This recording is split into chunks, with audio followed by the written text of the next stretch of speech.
The biggest issue is finding the right people to work alongside of, finding the right realtors, finding the right mortgage people, finding the right contractors. We've made tons of mistakes that have cost us over hundreds of thousands of dollars by choosing the wrong people, not having that guidance, not having somebody to help you out. Welcome to the Row Room Assisted Living Podcast with your hosts, Charlie Cameron and Alex Schloe. This is your go-to show for cutting-edge insights from industry leaders in residential assisted living. Whether you're ready to launch your own assisted living business or looking to invest in this fast-growing, high-impact sector, we are here to equip you with the tools, strategies, and confidence you need to succeed. Get ready to ride the silver tsunami and change the future of senior care. Now on to today's show. Hello, everyone. Welcome back to today's episode of the Row Room Assisted Living Podcast. I'm your host, Dr. Alex Schloe, and today I'm thrilled to have not one, but two awesome guests on the podcast. Boris and Amanda Palomino are joining us on the podcast today. So excited to learn from them. Do you guys mind giving us a brief introduction to you, where you are right now in your assisted living journey before we jump back in time to how it got started? Yeah, so like you mentioned, Amanda and Boris Palomino here. Thank you so much for having us on. We own 3 residential senior care facilities, or also known as residential care facility for the elderly in California, RCFEs. We have 3 locations in LA. And we also have an academy where we teach people how to open up senior care facilities. And we've been doing this for 11 years now. The RCFEs have been around for 11 years. The academy has been around for a little bit over a year. So people just found us on Instagram, on social media, and they're like, hey, can you teach me? Or like, yeah, sure, we'll teach you. We'll make it happen. Yeah, that is awesome. That's how the Row Room got started too. We just had people reaching out saying, hey, I want to learn more about this. Can you teach us? And we're like, no, we can't. We don't have the time one-on-one. We were all active duty in the military at the time. And so it's really cool to see how social media can play a factor, how folks are more and more learning about RCFEs, or residential assisted living, because we need it. There's such a huge need for high quality residential assisted living. So I'm glad that folks are finding you. How did you guys get started in assisted living, or what piqued your interest in assisted living? So it's a funny story. I was in automotive, and I've been in automotive. I was in automotive for a long time. I worked for Ford, then I worked for Dodge. Yeah. She was in corporate America. She was an auditor for a big uniform company, a nationwide uniform company. We both come from an entrepreneur background from our parents. We wanted to start something. We didn't know what, right? And so my sister started her first RCFE in the West LA area. And one day she comes into our home and she's, oh, this would make a great home for an RCFE. I say, you're out your damn mind. I would never do that. That is not for me. Not in a million years. Let's say never, right? Yeah. One day we're just sitting there and we're like, you know what? We're never going to get out of the rat race unless we do something. And I'm like, we're going for it. So yeah, we were just 2 young, broke kids trying to have a baby and didn't have money to purchase another house to start a facility in. So why not move into the 300 square foot ADU on the property with our growing family and just have faith in the process and full speed ahead. That's awesome. Yeah, let's talk a bit about that, because you guys really bootstrapped it, moving into a 300 square foot accessory dwelling unit with a kiddo and a dog, I think, if I remember correctly. Wow. Oh, so not even small dogs. Yeah, we had a lab growing up. They're the best dogs, but still, nonetheless, they take up space too, and 300 square feet is not much. Yeah. What was that like for you guys as you were living in the ADU, working on getting started in the assisted living space? What were some of those challenges that you faced? I think more than anything, because we didn't have experience with senior care, it was learning from our experienced caregiver, who we brought on as our first employee, to truly teach us the ins and outs. We love to lead by example. So I'm not going to ask my caregivers to do something I'm not willing to do myself. So Boris and I were actual caregivers in our facility when we first started. Living on site with our business actually was a really fun experience because it forced us to leave the house. We traveled a lot. We went out to nice dinners. We spent a lot of family time outside of our home. And it really gave us that experience of just exploring with our newborn and our family, our growing family too. That is awesome. Yeah. It was definitely humbling. Yeah. Because I was in a management position at a dealership. I was there for quite a while and I was the boss. And to take a few steps back and have a caregiver teach me everything and me having to just kind of, okay, now you'll learn everything was very humbling. Yeah. The same thing with Amanda. She was, the company she was in, she had a pretty, high up there position. Yeah. And to step down and be the boss, but not really be the boss because you're learning, right? You got to put your ego in check. You got to put that ego aside. You make sacrifices along the way, but there's a bigger goal that you're heading towards. I actually kept my job for 2 years just because we needed the health insurance as we were doing the startup of the business. But I'll tell you one thing, like this business model was just so great to us because within a year and a half, we were able to purchase another property. And instead of moving into that second property, we were just doing really well financially with our business model that we kept steamrolling, stayed in the ADU, opened up our second facility. And our son came along. And then our son was born. We were still all 4 of us now in an ADU with the 2 dogs. But that's how we accidentally became real estate investors. That's because awesome. Now we own multiple real estate, not just in California, out of California too. And we have a property in Texas and Alabama too. And it's been such a blessing to our family. Like the dream, I think, for everybody is creating generational wealth, but nobody talks about how to actually do it. And I really think the key is in real estate. Yeah, I agree 100%. Yeah. RCFE is residential assisted living. Like it's such a beautiful blend of real estate and business. So you get all those benefits of that, which is fantastic. I want to foot stomp something real quick though, because a lot of times folks say, hey, I can't do this. I don't have any healthcare experience. And Boris, you were in the automotive industry, and Amanda, you were not in the healthcare industry either. And so what was that like for you? Or what would you say to folks who are really hung up on the fact that they have no healthcare experience? Yeah. This business, so in California, we are not a medical facility. We are a social model of care. I do not have nurses on staff. I do not have any medical professionals on staff. What we do is we work with the primary care physicians of our residents. So I still have to identify if there is a change in condition to communicate that with our primary care physicians or identify when there's emergencies, but there's training for that. And because we are a social model of care, we rely heavily on those home health nurses coming into our facilities or hospice nurses coming into our facilities to take care of the medical needs of our residents. That's great. Yeah. So more assistance with activities of daily living, more of the medical stuff is happening by the trained healthcare providers in conjunction with the primary care doc. What are some other things that make California unique for assisted living? Not only the name is different, are there any other things that make it unique? Yeah, I'm going to say one more thing that I always joke around to your previous question. My medical degree, I purchased it on Amazon. In reality, there's a lot of, I knew nothing of medical. I mean, nothing. Again, you put yourself out there and you learn these things. You work with medical professionals. You just never stop learning. In terms of California, why California is so good. We talked about this before we got on the podcast. California gets everything wrong.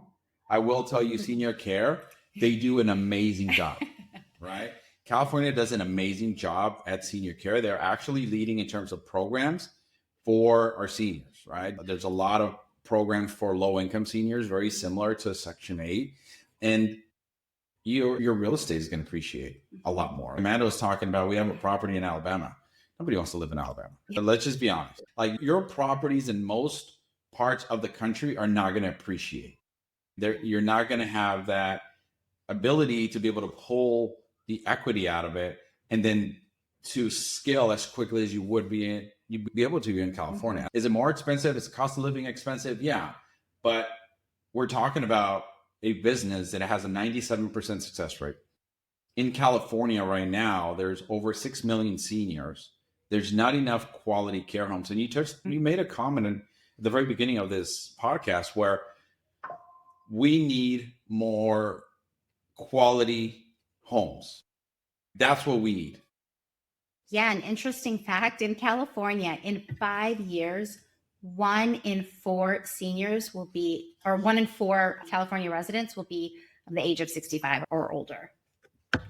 There's a huge demand. There's a great opportunity here, and not just, there's also some, I'll say there's also some loopholes. So some of the loopholes too, because in California, you're only allowed to have 6 residents or less in a residential setting. There's a loophole behind that, which is an ADU. You can have an ADU separate address, have it licensed separately for another 4 or 6 residents on the same lot, and you're able to share resources. So think about what that does, not just for the services you're able to provide your seniors. Now you have the income or the capital to host more events or more activities, more socialization for your residents, more therapy for your residents, because you're on a larger scale. But you're also increasing the property value too of that house. And so what he talked about, when we say there's a lot of real estate involved in this industry, that's where you're able to get the appreciation from your property, increase that property value, pull your equity out, and then roll it into the next property and keep steamrolling that way. And let's be honest here, like a lot of people don't know this. Your home is a liability. Yeah. It's not an asset. This is one of the very few industries where you can turn a single family home into an asset. Yeah. And you start to build this portfolio. And this is what we teach our students. This is the McDonald's model. McDonald's is not in the business of hamburgers and French fries. They're in the business of real estate. And true generational wealth is in real estate. Not only that, you're offering a service to your community that is much, much needed. We made great relationships with our city, with the mayors, the city council, because the senior population is just exploding, as I said earlier. And so these services are much, much needed. A lot of seniors are leaving their communities to find affordable housing elsewhere. Yeah, that is huge. And I want to foot stomp the benefits of the real estate. That is massive. And we haven't even hit on the tax benefits of real estate, or the fact that the debt's being paid down, the leverage you can have. There's so many different things. And you mentioned the appreciation in the state of California, but then you add the ADU, that's a ton of forced appreciation there. Just such an incredible opportunity. I love that. Tell us a bit about that first residential assisted living home. What are some of the challenges that you first experienced as you're getting trained by the caregivers, as you're getting residents in the home? What were some challenges that come? So when we started accepting our residents into the home, in a residential setting, it's predominantly dementia that we work with. And over the years, we now specialize in dementia care. So learning what a routine looks like, how a routine benefits our residents. Boris actually has a really good example of how he explains it for dementia residents. And I think it's best if he probably explains this, because it really paints a full picture of how you should structure your home and your day-to-day. And it's something that took us a very long time to learn. And now, we have it down because we work with residents who have experienced sundowners. We have the family dynamics and guiding them through what that looks like, and also working with our families and becoming a therapist and explaining to them, I know, mom might be calling you some awful names right now, but she doesn't know that she's really speaking to you. And so how do we guide our families and really hold their hand through that process and let them know that they shouldn't take it personal? Mom's just in a completely different state of mind at the moment. Yeah, it just reminds me of our first resident. I remember when our first resident moved in. I remember the family brought her in. They gave her medications like the evening time, like early evening. And so she sat down on the couch and she took a nap. And I remember sitting there, okay, it's game time now. What the heck am I going to do?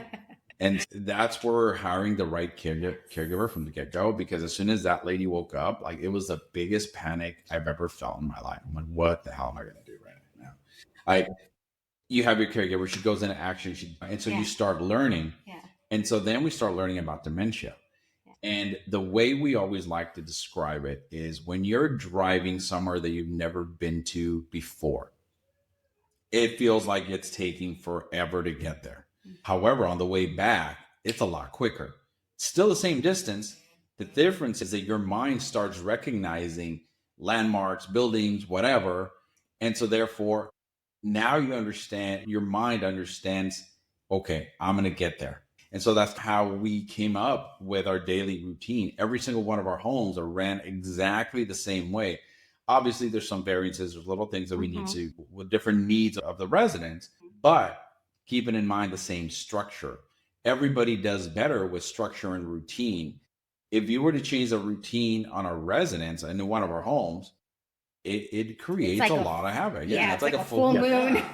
Yeah. So every single day is exactly the same with minor little changes, right?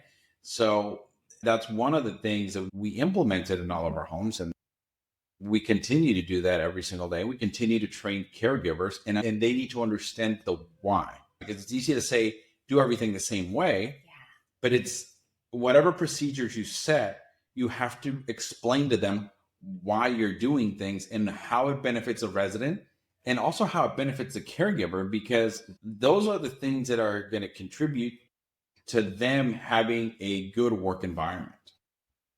Yeah, that is huge. Let's jump to that real quick. Work environment, caregivers, that is a big struggle that folks have, is finding and retaining good caregivers. And it sounds like you started off with an amazing caregiver who taught you a lot. How would you recommend folks find good caregivers and retain good caregivers?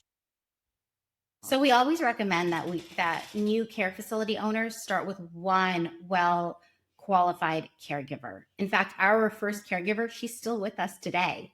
Amazing. Yes, and our trick, or I don't even know if it's a trick or not, but we treat our caregivers like family. We didn't want to be the bosses or the managers that we remembered working with in corporate that always just walked into the office, made all these changes, and you're sitting there thinking, they're not here every day. That's not going to work. They don't understand what we're doing. So that's a good point. Really understanding where our caregivers are, what support they need. So one, start with a very well-trained caregiver. After that, caregivers don't necessarily need to have experience. They're just caregivers, and we get to train them as administrators. We can do all of training for our caregivers. So it's, once we bring the rest of the caregivers in, not just training them on the what, the why, the how, but also removing yourself as the owner. And I think that's where most owners get stuck, is that they're so stuck in the day-to-day of their business, in the working as an employee in their business, that they've never taken a step back to be an owner again. And at that point, it's great to have one care facility. You're helping so many seniors, and it's a wonderful thing to do. But at the end of the day, if you plan on operating a business, your goal is to delegate and empower your employees so that you can take that step back and grow your business. You want to have multiple of these care facilities. And that, with our care facilities, we have 3 of them. I can only help 18 seniors at a time. After that I'm turning down 4 to 5 clients per week right now. Yeah, it's a huge that's demand. Yeah, it is massive. That is really great advice. And I think folks need to hear that, how important it is to figure out, hey, how can I go from working in the business to working on the business? Remove yourself, delegate, and figure out how you can do that. That's the only way you're going to grow and scale. And that's really important. You mentioned starting with one experienced caregiver. Any tips or tricks you've found that can help you find that experienced caregiver for folks? Yeah. Running a residential memory care home is not just a calling, it's a maze of licensure, paperwork, zoning regulations, and day to day challenges that can feel overwhelming. That's why so many successful operators partner with Legato Living franchise. Legato Living does more than just help you open a home. They help you open it the right way so you can stay focused on what matters, providing exceptional care to those living with dementia. And once your doors are open, it can get lonely at the top. As a Legato Living franchisee, you are never on your own. Legato Living offers ongoing operational support, from staff training and owner conferences to systems, cultures, and quality assurance, because a home is only as good as its operator, and great operators deserve a great partner. If you're ready to open a residential memory care home that truly makes a difference, visit Legato Living and start with confidence today. There's a lot of sites where Indeed, Recruiter, there's a lot of sites out there where you can put out there for experienced caregivers, and you interview a lot. One thing I like to tell my students is local employment agencies.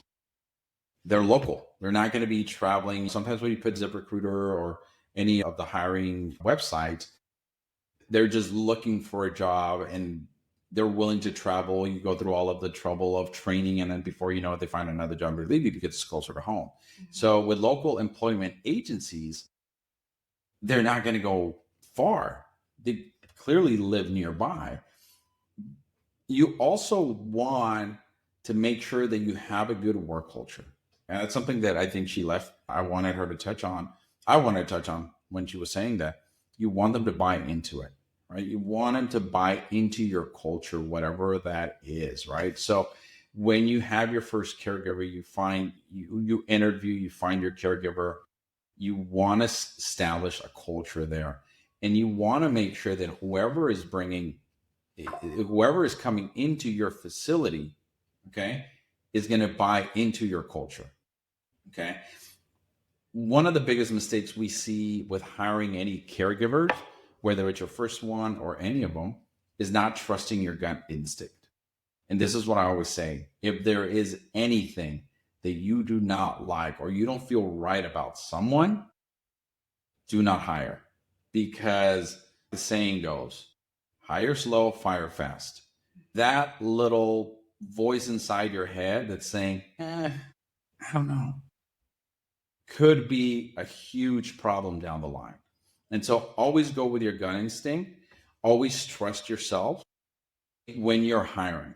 And same thing goes with your families that you're bringing in. If for some reason you don't feel comfortable with the family that's touring your facility, regardless of the financial situation that you're in, don't accept them.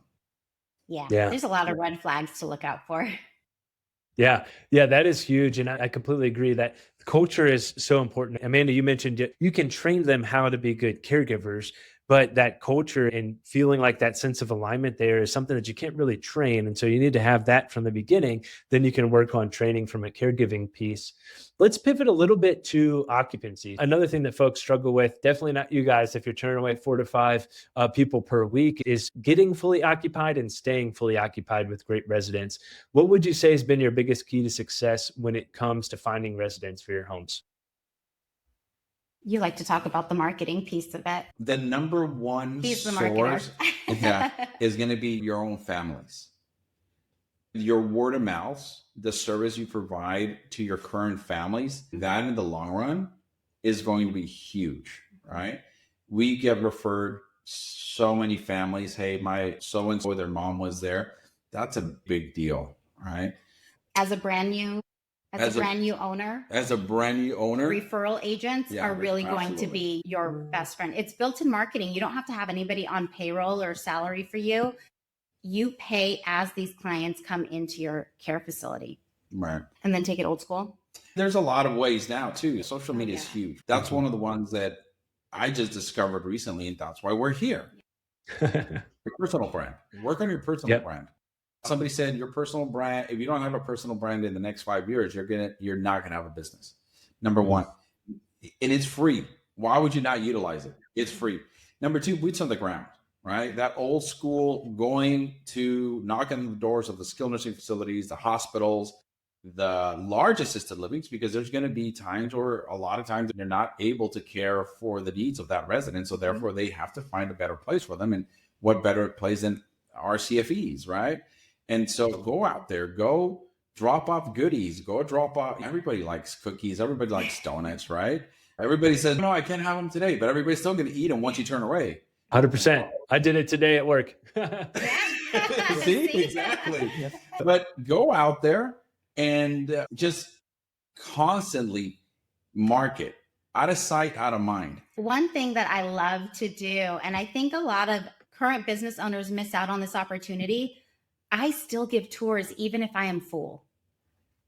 I will have families call me, And I am constantly giving tours. I will answer questions over the phone.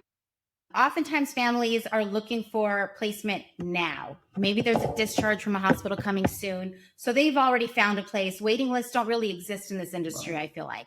I feel like waiting lists aren't really a thing. They've either found a place because it's an urgent move-in, or maybe they passed already by the time you call them on that waiting list. So I love to give tours constantly. And then I will tell those families that I've spoken to previously and said, okay, I have an opening, because sometimes openings are unpredictable. You don't know. I can't predict when I'm going to have an opening next. Now I want to give you here's some, I'm about to throw some game at you guys.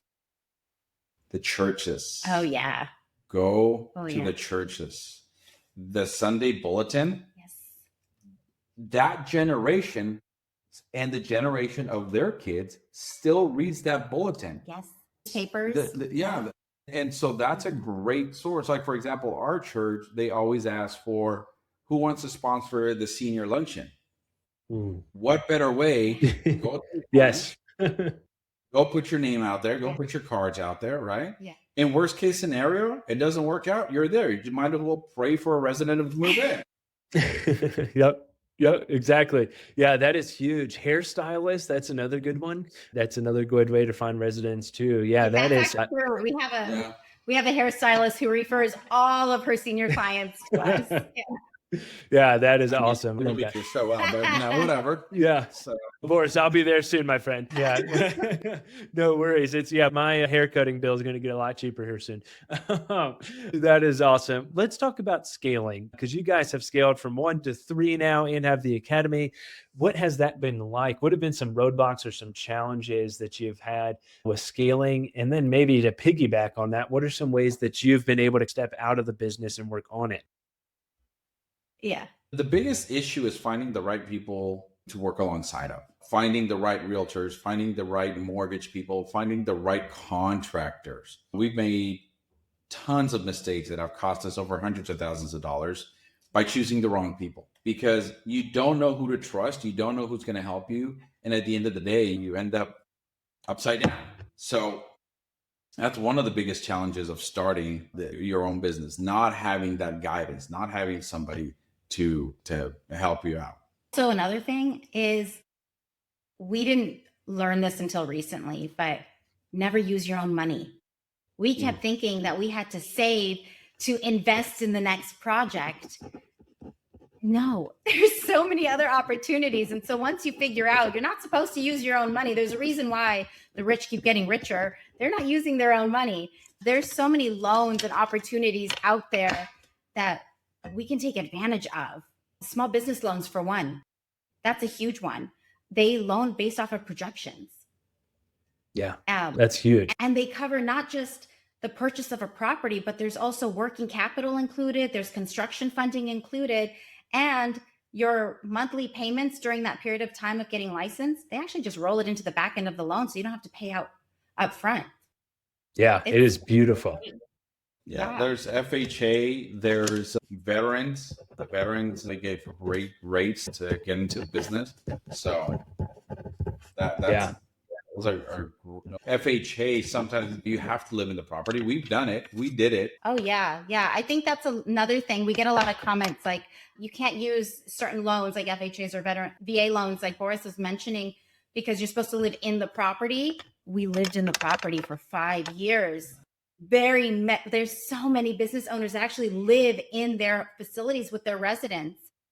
We know several of them that have lived in their facilities for over 10 years and they still do. So yes, you can definitely utilize these loans if you do plan on. There's a lot of new business owners, they don't have money to purchase a second house, but they want to get started. So there's no better way to get started. And at the end of the day, your licensing process is going to take about 6 months. Yeah, you're living. That's half of the year right there. And then after you decide, hey, this doesn't really work out for me, I'm going to move somewhere else. And life happens, things happen. And right. Yeah, you're right. And the crazy thing I think about, I'm a veteran using the VA loan in a situation like you guys had, where if I'm young, single, and I want to start one of these RCFEs, you don't have to be single. I don't know why I said that, but if I'm young and there's an opportunity to buy a nice house that has an ADU you can still get a primary residence loan on that VA, no money down, have the intent to live in there for a year, and you can still qualify for that property. And so what a crazy way to get started for no money down. There's just a lot of creative ways to do that. And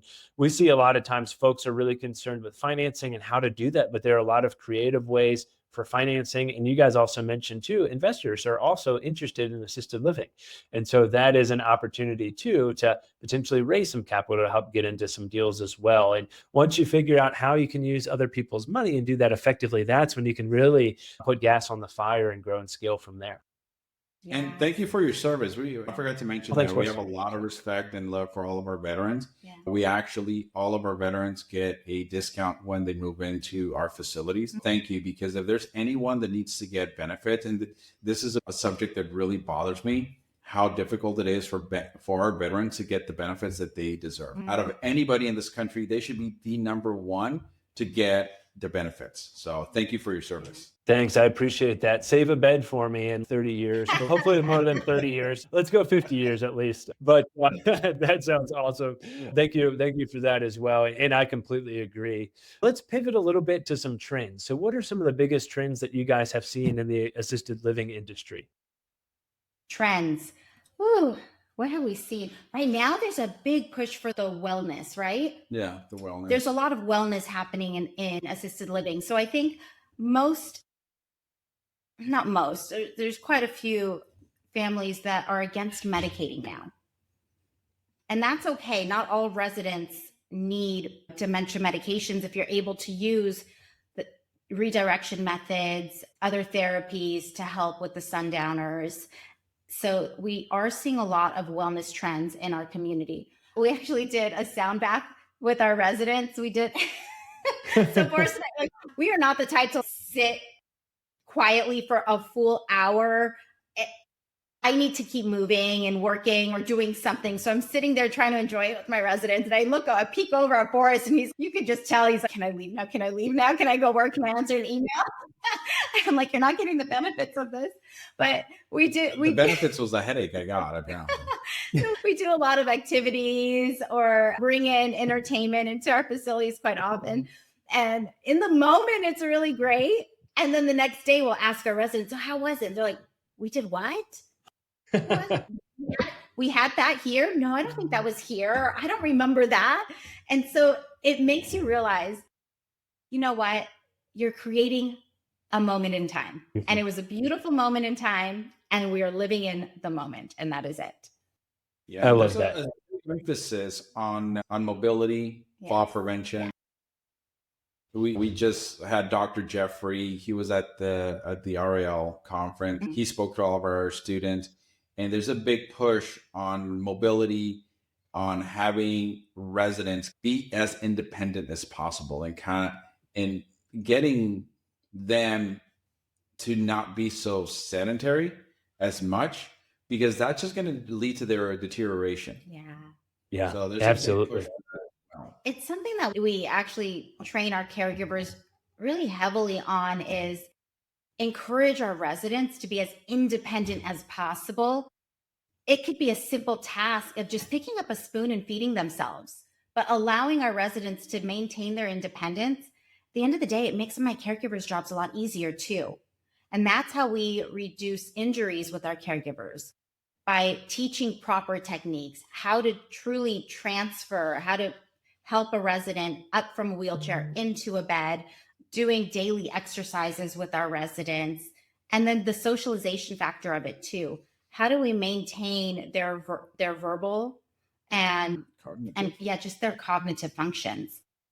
Yeah, we implemented since day one seated exercises, or just small range of motion exercises. That's that a lot of RCFEs, I was going to say boarding cares, because they have that name. Yeah. They don't do that. They do the bare minimum. They stick Mrs. Jones and everyone else in front of the TV all hours, or they're in their room. Another thing Amanda's talking about, socialization.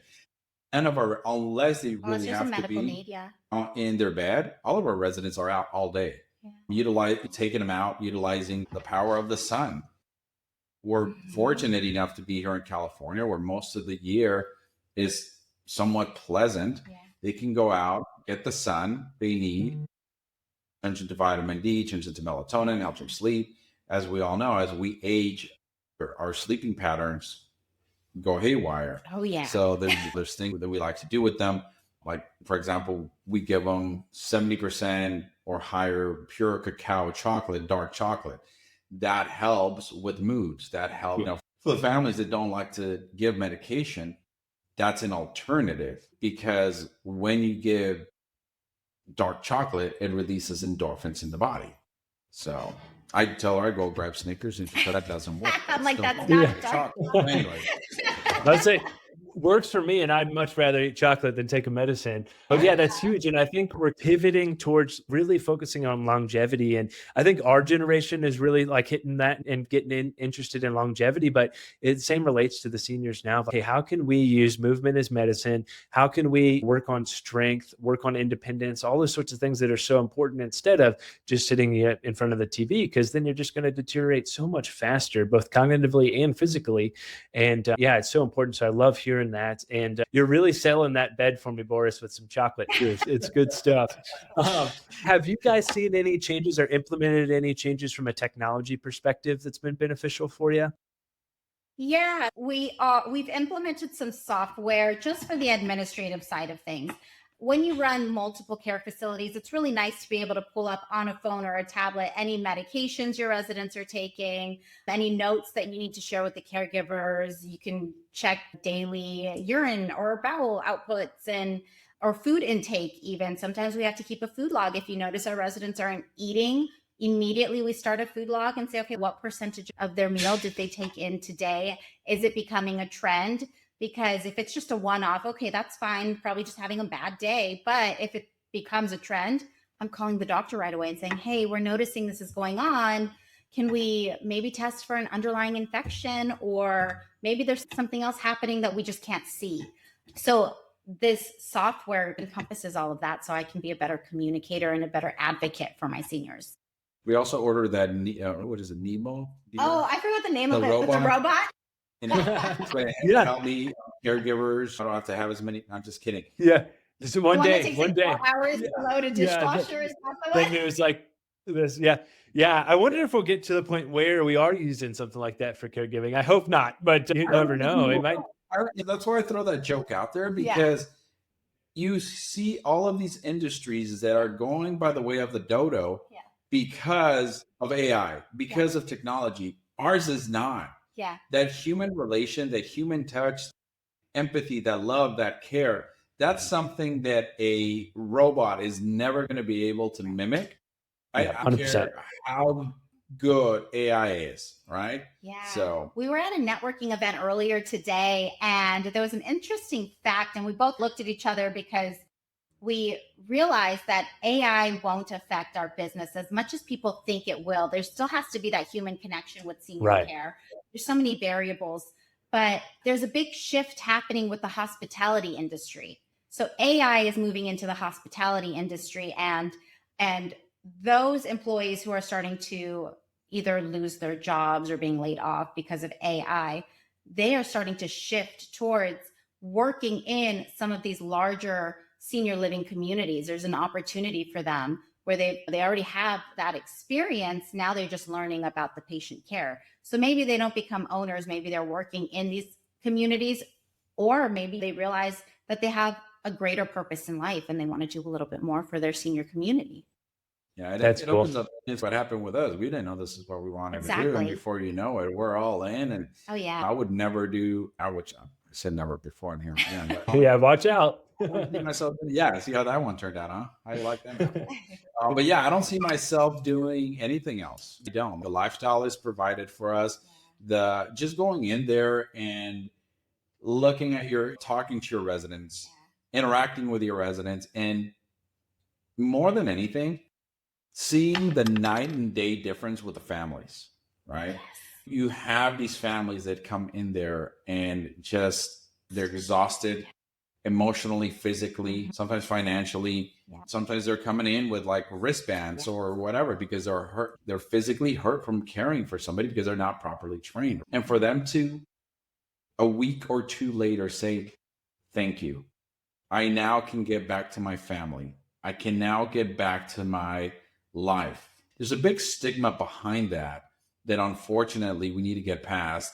I mentioned about we were on another podcast and it got a lot of attention through social media, and we got a lot of hate for that. Some people are like, I would never do that.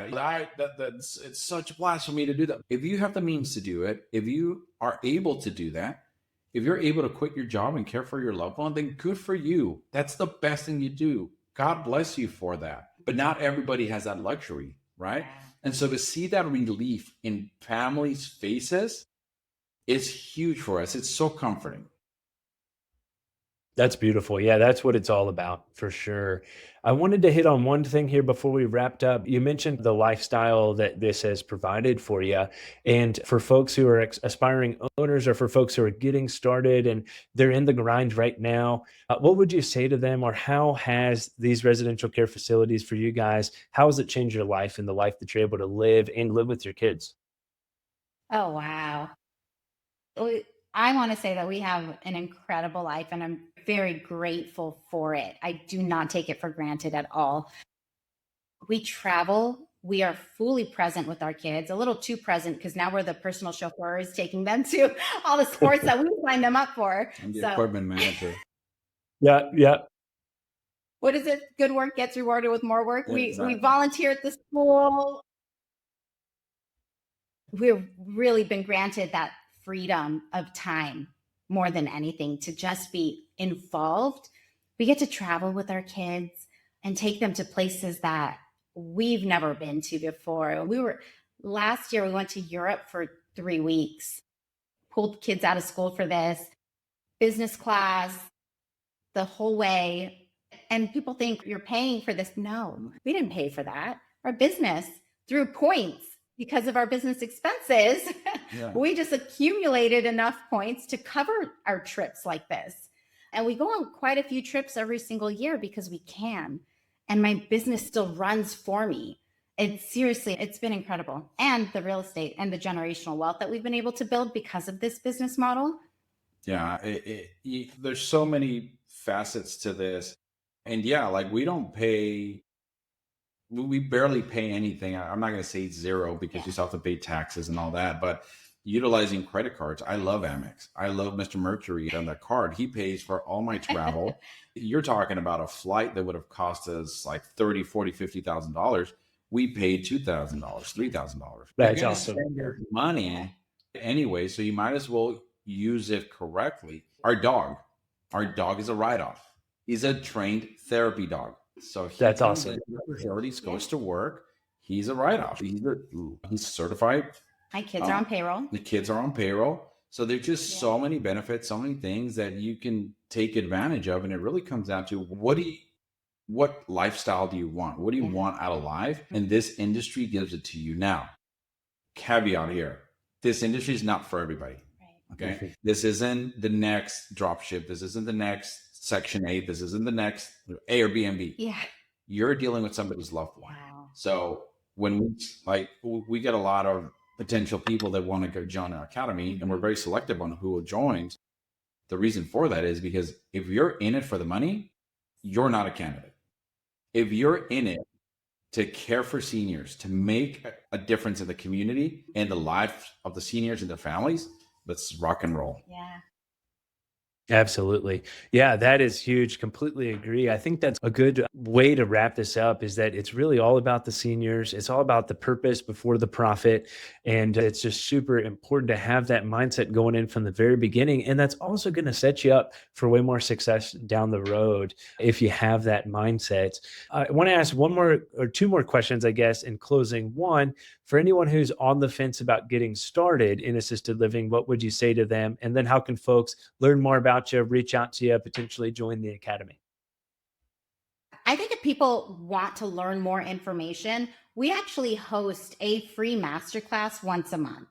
So if you follow us on social media, the Amanda Palomino or Boris V Palomino, or you can just go to our website, palominoseniorliving.com.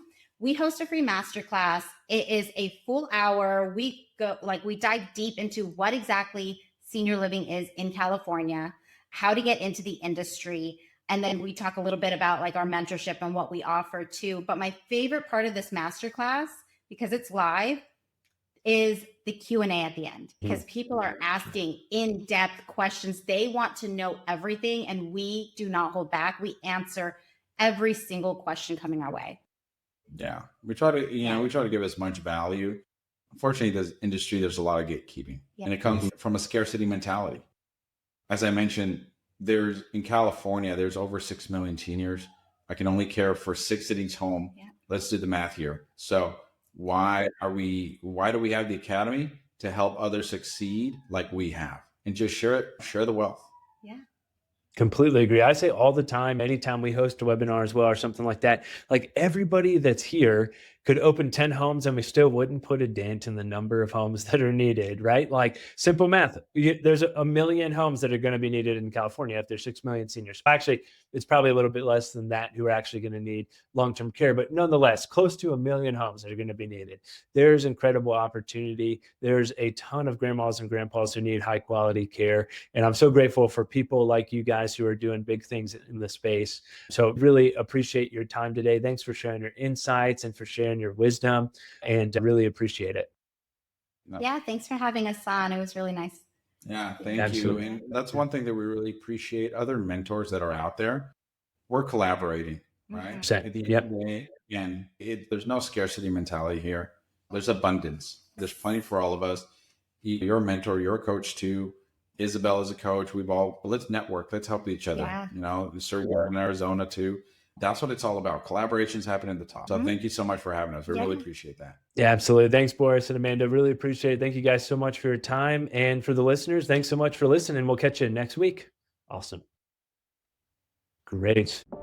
Thank you for tuning in to the Rail Room Assisted Living Podcast. We hope you found today's episode insightful. If you enjoyed it, make sure to leave us a raving 5-star review. And a quick review helps more listeners find the show and more seniors get the exceptional care they deserve.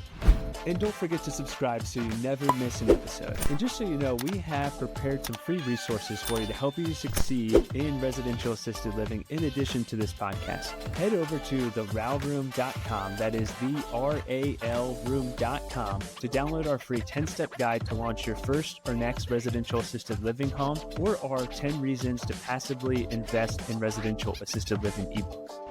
And if you're ready to take the next step and make real moves in the RAL industry, join us in the Rail Room Mastermind. It is an exclusive community where we deep dive into everything you need to launch and grow your own residential assisted living business. You'll get access to recorded courses, live calls with industry experts, a RAL calculator, resources and tools, like-minded entrepreneurs, funding opportunities, and an expert networking community to help you along your journey. Be sure to join us next time on the Rail Room Podcast as we continue to explore the world of residential assisted living with more great guests. See you then.